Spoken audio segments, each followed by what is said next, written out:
A lot of capable people struggle to speak about their work when the stakes rise. Not because they don't know what they're doing. Usually, it's because the environment changes. The moment suddenly carries consequence. There's visibility. Senior people are listening. Someone important is asking questions. Or the decision attached to the conversation suddenly matters. And what was easy in a casual setting becomes harder under pressure. That's the part I'm interested in. Not presentation skills, not polished communication. What actually happens to people when pressure enters the room? Because I see this constantly. Someone who is technically excellent suddenly starts over-explaining, or talking in circles, or giving far too much context before they land the point. Or they become strangely apologetic about work they actually understand very well.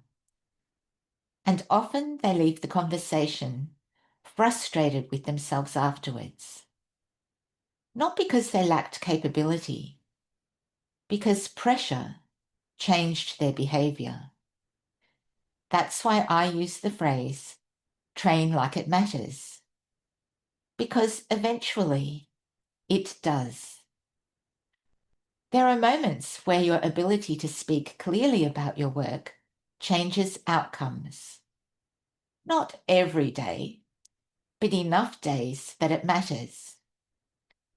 One of the biggest shifts I see in experienced operators is this. They stop trying to sound impressive and start trying to become clear. That sounds simple. It isn't. Especially in environments where people believe visibility equals complexity. You can hear it in meetings sometimes.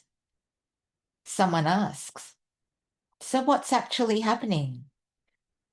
And the answer comes back as 5 minutes of background.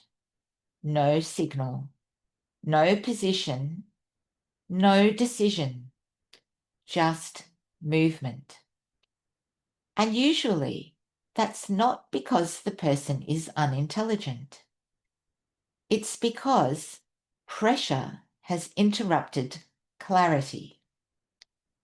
Their brain is trying to protect them. So it gathers context, adds detail, keeps talking, tries to reduce risk through explanation. But the strange thing is, under pressure, clarity usually creates more confidence than detail. Strong operators understand this. They understand that in high-consequence environments, people are often listening for a few specific things. What's the situation? What does it mean? What are you doing about it? And can you think clearly while discussing it? That last one matters more than people realise. Because communication under pressure is often interpreted as judgment under pressure. Not perfectly, not fairly, but realistically. And I think this is why so many capable people feel misunderstood at work. Their actual capability is solid, but their communication changes when visibility rises. I remember watching someone years ago give an update in a difficult program environment. Technically excellent person, very capable. But the moment the executive started asking questions, they started flooding the room with detail. You could actually watch the structure disappear in real time. And afterwards they said, "I don't think I explained that very well." But the interesting thing was, they knew the material extremely well. The issue wasn't knowledge, it was pressure management. And once you see that, you start approaching communication differently. You stop asking, how do I sound smarter? And start asking, what happens to me under pressure? That's a much more useful question, because most people already know enough. What they need is cleaner access to what they know when the environment becomes uncomfortable. That's why practice matters. Not performative practice, not rehearsing scripts until they sound robotic. Real practice, pressure-aware practice. The kind where you notice, I soften the signal when I'm uncomfortable, or I over-explain when challenged, or I rush when I feel tested. Those observations are incredibly valuable, because once you notice the pattern, you can start adjusting it. And the adjustment is usually smaller than people think. Sometimes it's simply learning to start earlier. Instead of, well, there are a few complexities we're working through, you start with, we're likely to miss the deadline. Then stop.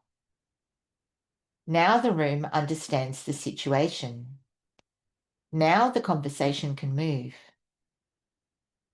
A lot of communication problems are actually sequencing problems.